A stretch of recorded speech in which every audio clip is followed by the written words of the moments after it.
What's up out there, audio friends? Matt Vanacora with Waves Factory today, checking out the SK10 Subkick simulator.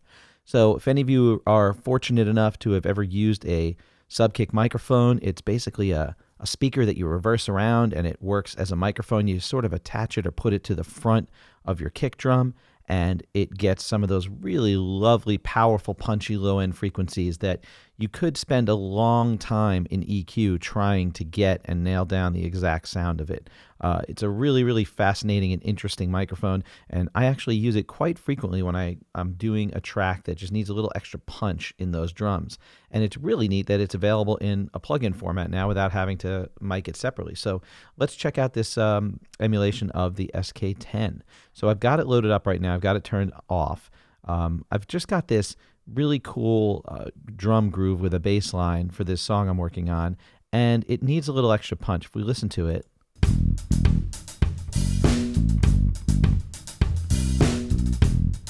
it's a good groove, but that kick drum, if I solo that,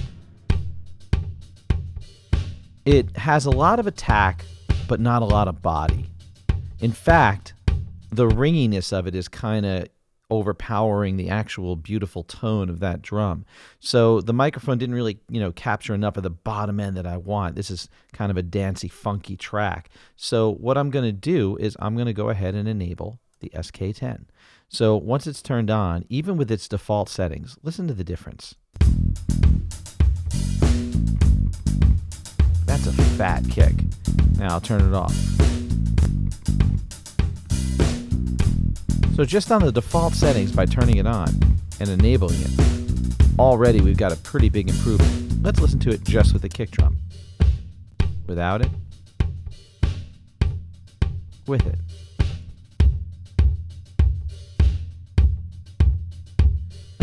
So you can hear it does some pretty dramatic work to it. I'm going to mute the bass line so we hear just the drums.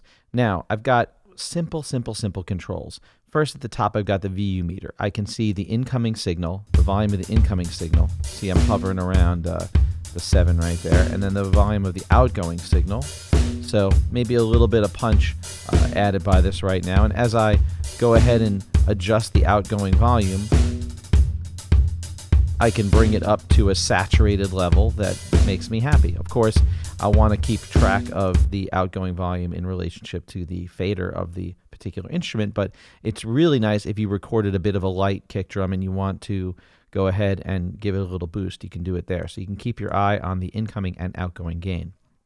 Now, we've got the low pass control here, and that can actually control the frequencies at which we're listening coming out of this virtual microphone. So that'll work hand in hand with the mix. I'm going to go to 100% wet mix. So I can go from 0% mix to 100% wet. Now at 100% wet mix, we're hearing just the emulated kick drum mic. And remember, you'd usually use this mic with another kick drum mic because you want to get that attack of the, of the skin, of the drum skin getting hit. So what you're doing with this mix is sort of adjusting the two microphones, your original microphone and this virtual SK10. But let's listen to just the signal of the SK10. And as we do that, I will roll off the low pass filter and you can hear the effect.